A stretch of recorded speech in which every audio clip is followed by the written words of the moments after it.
This story is kind of long. I try to shorten the twists and turns as much as possible, but due to the way this twisted psycho worked, there are quite a lot of them. Over the past decade, I've been using Grindr on and off. I'm gay and from a rural Irish town originally.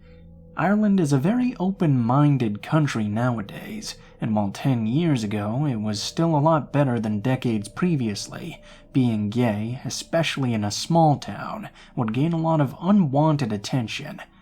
More than being reduced to a subject of gossip and novelty, there was outward homophobia, at least in my area. When I moved away for college, I quickly realized, though, that being gay was no big deal. People generally accepted me. I met other gay people who I became friends with, and I basically could have a life without having to hide myself. Grindr was still a new app, and while it had a sleazy reputation, it also became a handy way to meet new friends, and of course find dates. It made it a lot easier to navigate this whole new world I found myself in.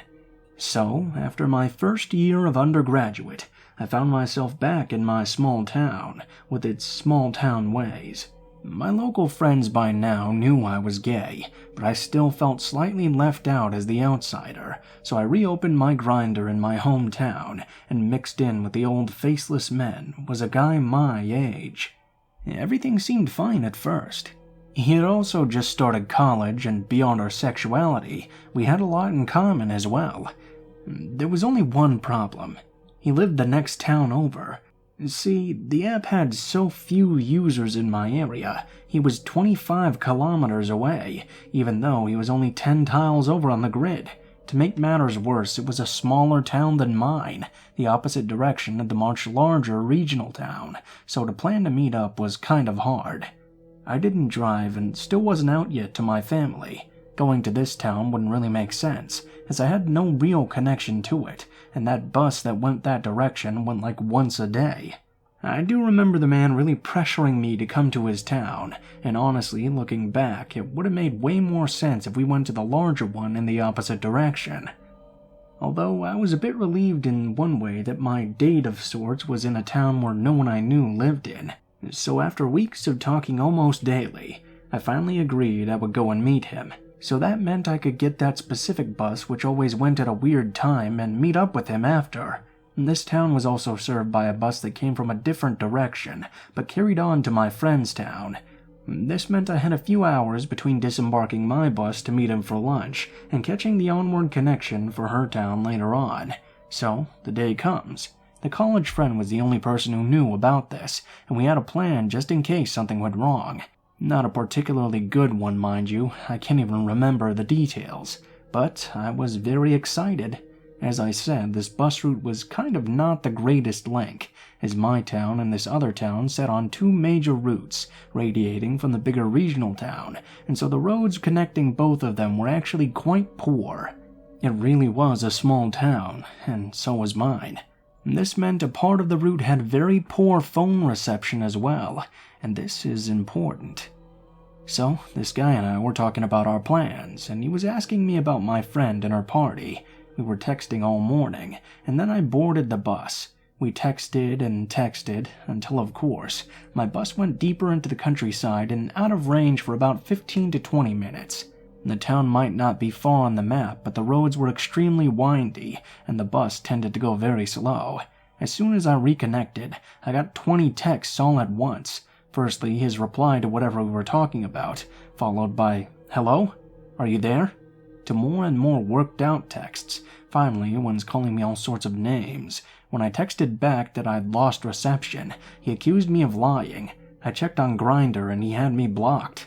I rang my friend and told her, and she told me maybe it was a misunderstanding, to come to her party and maybe he might cool down by my return trip tomorrow. At some point during the night, I deleted his number so I wouldn't drunk text him. Pity I did that. I never heard from him again, or so I thought. Months and months later, when I was in my second year of college, I was on the bus home one Friday. I was waiting for my connecting bus at this regional town. I went on Grindr to kill some time, and saw him. I wrote to him asking why he'd acted the way he did.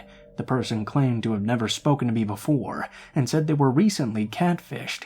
Me and this guy got to talking. He sent more pictures. However, something in my intuition kicked in. This was around the time of Catfish. The TV show and movie was coming out, and I remember someone talking about reverse Google image search, which also came out around this time. So, that's what I did. Guess what? All fake, including the original photo. And this freaked me the fuck out. I deleted Grindr. I was done, at least for now. This guy had me leaving shit as part of some game. Anyway, another weekend I was home. I was out with my friends, and we met up with more people. Of course, they want to introduce me to this other gay guy. Anyway, after the awkwardness passed, we got to talking about our small-town lack of gay scene, and then Grindr. He told me he tended to be faceless on it, so I didn't recognize him, but he saw me and remarked me having my face up. He thought I might be a fake after this experience he had. He went on to tell me how he went to that country town I mentioned previously for a date, and his date who fit the description of the guy I was meant to meet was a no-show. This other man, who he recognized from the Grindr grid, had briefly spoke with and approached him while he was waiting to try and make small talk, and wouldn't get the hint he wasn't interested. When he described this man, I realized I'd spoken with him too. He was a bit sexual and pushy, and way too chatty, but claimed after I explained he's too much, that he has a learning disability and can be a bit full-on. Now everything made sense. What a creep. After hearing that, I installed it again, as I felt I'd learned my lesson. This was just some weird, needy guy needing attention, and maybe I couldn't see why this was creepy. He suddenly felt harmless. That said, I mainly used it where I was studying, and not so much at home anymore. I did get a strange message from a blank profile that there was a rumor I had HIV. I just ignored it, but it plays in later. It's 2018 now. I've long finished college at this point. I swapped out Grindr for Tinder, where I actually got a boyfriend from. I'd lived in several cities and had gotten a good career, but eventually I found myself back in my hometown after years of moving around and traveling. A family member was sick, and I wanted to be near them, and my job at the time let me work from home. A familiar urge started to pop up. The urge to make friends. Maybe find a date.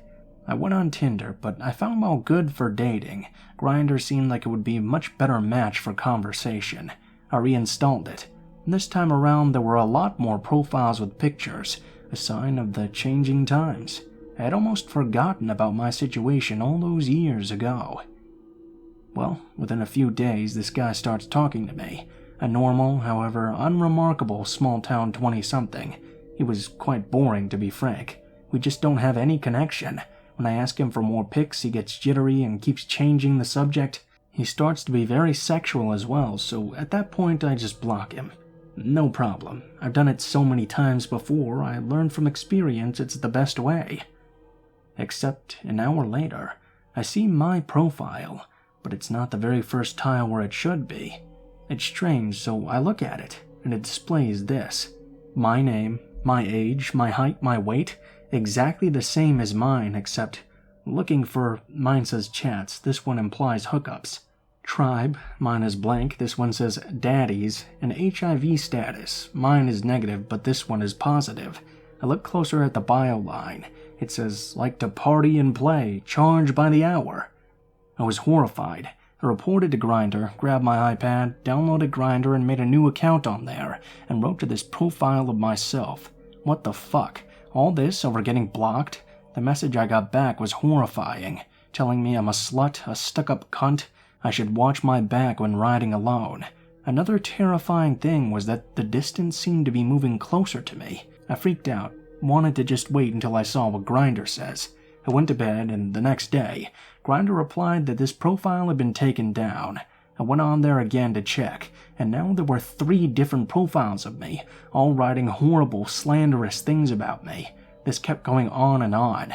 I'd report and 3 more would pop up, each viler than the next. It got so bad, my sister's friend who lives locally and is gay actually rang her up in Australia to ask why there were so many profiles of me as an escort, a drug dealer, etc. The one gay friend I did have from this area was reached out on the app by me, telling him I'd always had a crush on him.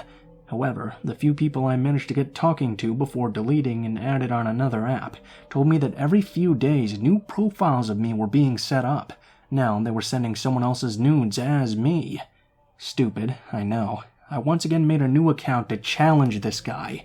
He went all psycho on me, threatening me. I went to the police, but Grindr couldn't trace the IP address, as he kept making new accounts with new emails and appeared to be using a VPN. The police, as well, were not interested. I was traveling soon with 2 friends from Dublin. I think now this guy must have had my profile favored and kept tabs on me that way. On my city break, my 2 friends were super hungover and basically useless for that day. Well, I didn't want to waste my day away. Except for the guy in my hometown and a few weirdos here and there, I've used Grindr and Tinder to actually meet people, like when I moved to Dublin.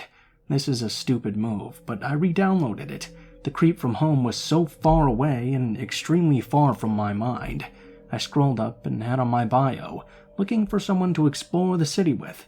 No sex, just genuinely want a buddy to see the city, as my 2 friends were out of commission. Anyway, I get this German guy messaging me and telling me to meet outside a Starbucks. He insisted outside because he told me he hates trying to find people in a busy cafe. It was so cold, so when he was running late, I texted. He kept insisting his tram was just late coming, and even sent a picture of a tram stop sign.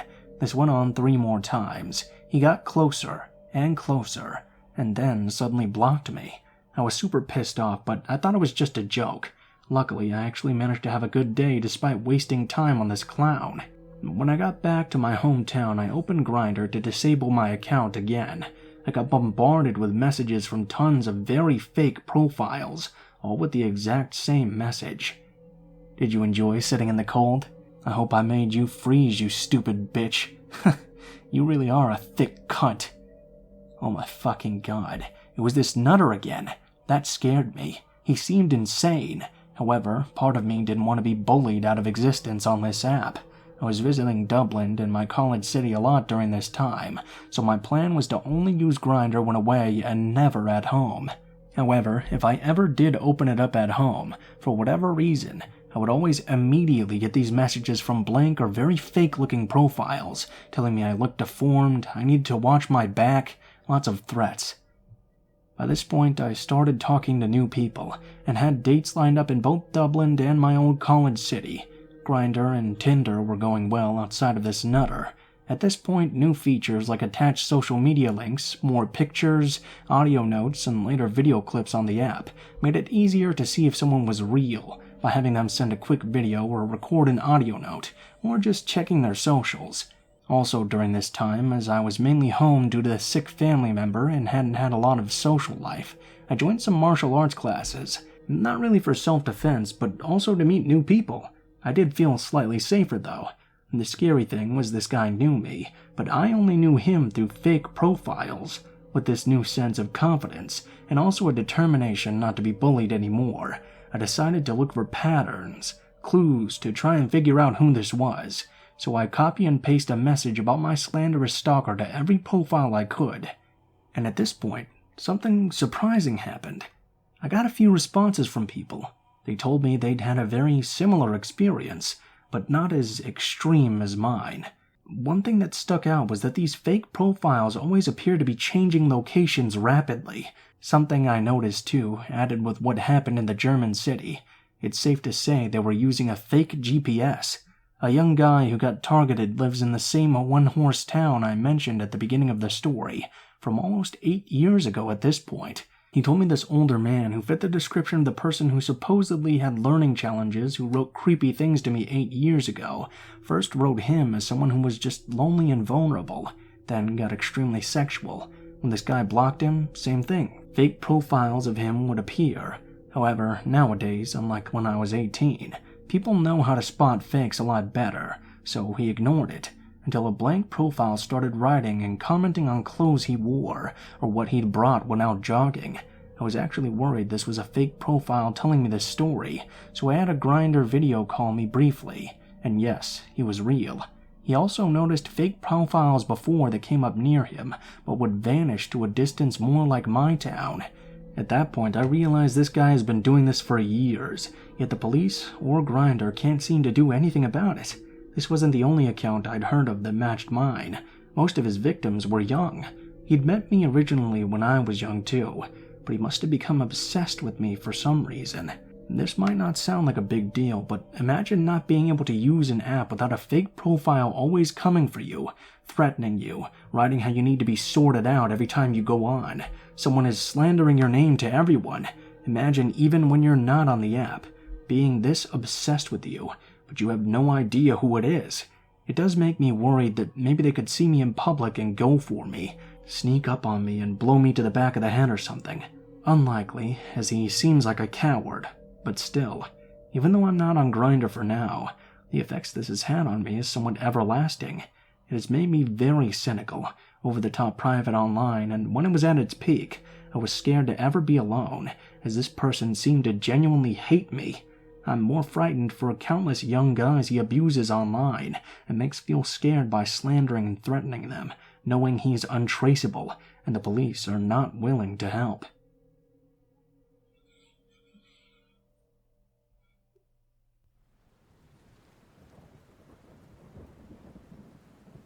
When I was a kid, it was natural for me to wake up before the crack of dawn to get my school mornings going, or to play on the weekends. But slowly that took a change, when one day whilst I was playing outside, I saw someone in the woods behind our house. Let me give you a small description of the layout. Our home was facing an odd angle, and right behind we had a garden in the back area. You couldn't just walk through it. There was a thick layer of trees, briars, and bushes, and no one could stand in it unless trimmed down and cleared. But somehow, I knew there was a man standing there. I watched him until I heard one of the dogs barking. I ended up looking behind me to see my father had just arrived home, but when I went to look back at the man, he was gone. I didn't think much of it at first, maybe just a random lost person, until it began to happen every day. Same spot, same time. A year went by, with the mysterious figure popping up every day, so finally, I gathered all my courage to walk into the woods behind my house to get a closer look at him, until he walked next to the garden, and down this path I never even knew existed. I slowly began to catch up to him, and followed him further into the woods. Suddenly, though, I got a really bad feeling about this. I felt extremely sick. The man stopped about 20 feet away from me and beckoned me to come closer. I began to walk forward, but something in me told me to stop. When I looked down, I saw there was a bear trap where I was going to step. I stood in fear and shock. Slowly I looked up to see the man in my face, angry. He had a crooked nose and scars all over him, from what I remember. I placed my foot behind me and backed up, and booked it back home. I was scared, out of breath, tired. I didn't know how to feel or what to do. I didn't like being outside alone after that for some time. I grew out of my fear after about a year, but it still bothers me to think I could have died or been severely disabled that day.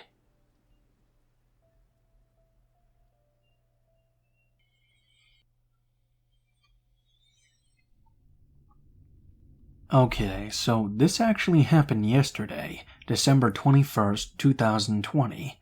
Let's call my cousin Luna, and her weirdo ex, Jack. Mind you, my cousin was pregnant with her new boyfriend, now with a cute baby that's a healthy boy. Anyway, on to the story. Jack and Luna were in their 18 all lovey-dovey couple stuff, and I would watch them due to hearing some scary stories of the ex and other things. I thought they were happy, until she moved in with them. At that point, Luna started to see Jack's true colors. He was clingy, a mama's boy, and not to mention extremely manipulative. My cousin and I don't have very much of a connection, but we're family, and as the second oldest, she opened up to me about what had been going on. Of course, I told her to dump his ass, that I'd been getting a bad vibe from him from the beginning, even though the family approved some of us were on edge. She couldn't, though, because she was afraid, so I had to go with her. Mind you, I was 15 when this happened. I was walking and comforting Luna while she was telling him that they were done. He flipped, calling us all sorts of colorful names, but I wasn't having it. I got in his face, grabbing him by the collar, giving him my most hateful glare ever. Listen here, you mama's boy. You can say all sorts of shit to me, but if you mess with my family, or call her a slut again, I'll make sure to remind you whose family you're messing with. Of course it was a bluff. I'm no fighter, and I had nothing to protect me, but he took the bluff readily. He said nothing and was bawling his eyes out, asking for my cousin to give him another chance. I grabbed her and her stuff up, driving to my uncle's house. She was shocked that I would do something like that, since she knew me to be the pacifist of the family, but I simply told her that Jack could suck it. I'll admit that Jack has been socially stalking and DMing us, how much he misses her, and sorry for being such a dickhead. He had a sob story about his mom being a bitch, and how his dad left him at a young age, how his friends all betrayed him. I don't know about you guys, but I got a strong smell of bullshit, and that was no excuse for treating my cousin like a doll. We blocked him when Luna had a new boyfriend and got pregnant with his baby. Skip to now. My cousin, who is now 20, and her boyfriend, who's 22, are now married. They have a healthy baby, and he's a loving husband who's far better than Jack in my opinion. I'm 18, doing my college stuff. The pandemic actually made us all grow quite close, but also distant at times when dark secrets were revealed. That's another story for another time, though. Anyways, it was quite cold here in Texas, December 21. I was driving with my cousin Luna and her baby. We'll call him Johnny. Johnny can have his ups and downs, but he's a real sweetheart, and since Christmas was coming along, we decided to buy something for our family and ourselves. Mind you, we hadn't heard from Jack in a while ever since I'd flipped him off, and the stalking online.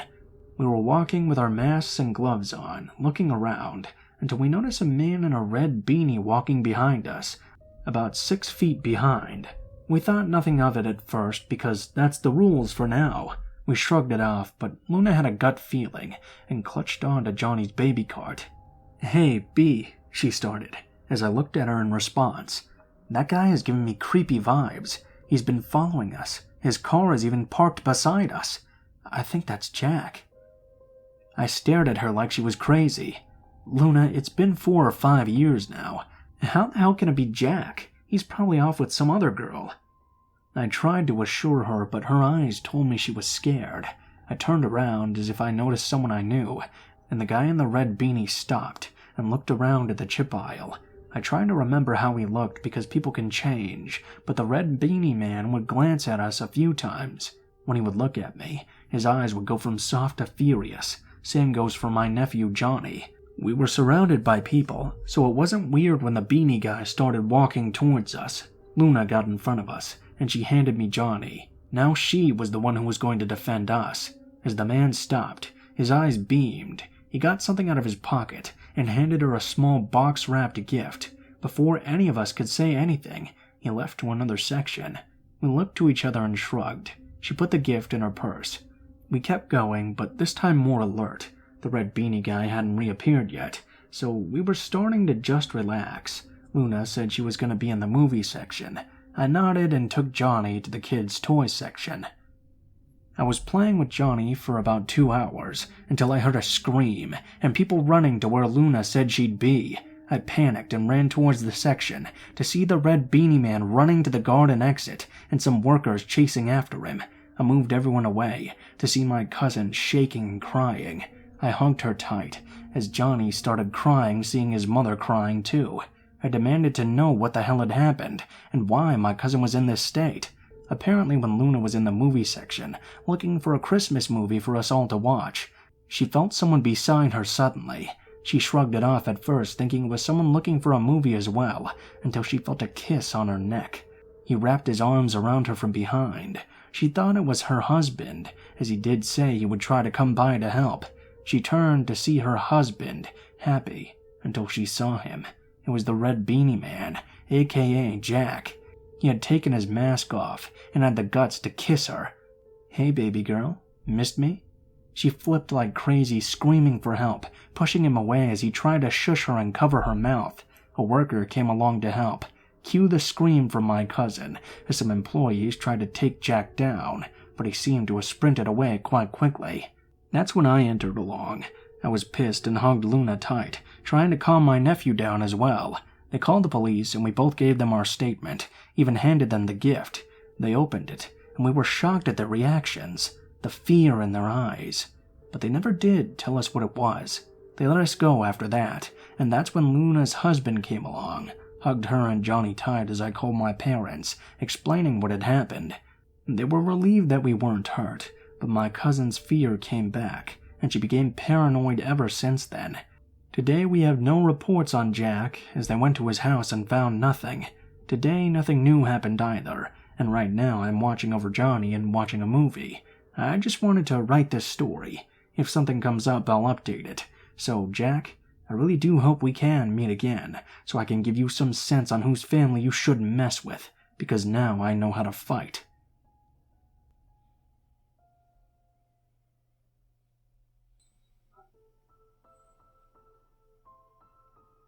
What is up, guys? Blue Spooky here, as always. Thank you guys so much for watching, especially if you made it this far into the end of the video. Thank you guys for sending in your stories and all your comments and support. It's really made me feel a lot better after all that stuff. I admit that maybe I panicked a little bit more than I should have because I had 2 strikes, but I think with the videos taken down and everything, that'll eventually put back up after the strikes are gone. It'll probably be fine. But I still have my second channel there in the comments, in case something does happen. I'm also gonna this week try to start posting videos on there as well. I want to read some stuff that's not as scary type of stuff on there, probably some web novels, and maybe do like some read-overs of like manga and stuff if anybody's interested in that kind of thing. Please be sure to like, share, or subscribe if you enjoyed the video and feel so inclined. If you do subscribe, make sure to hit that bell and click the all so you can be notified of all my new upcoming videos. Please be sure to leave any feedback in the comments below if you have anything you'd like to let me know, any ways I can improve or anything. Links to all of my social media will be in the description of the video below. You can send me a message on any of those and I will try to get back to you as soon as possible. But be warned that I don't use Facebook as often as I use Twitter or Gmail. If you decide to send in a story to help me out, please be sure to include what the name of the story is if it has one, how you would like to be credited in the description of the video the story appears in, and the theme of the story if it has any. Please be sure that it's easy to read and has relatively appropriate grammar, but other than that, pretty much I'll accept anything. Huge thanks to my artist friend Alan, who is doing all my art for this channel and the other channel, so be sure to check him out. I think he does commissions and he does a lot of cool horror stuff, so you might be able to get some good things out of him. If you're curious about the music used in this video, it's in the description in the order it appears, as always, with links to the artist, and I think that's about it. So thank you guys so much for watching, and I hope you guys have a great day.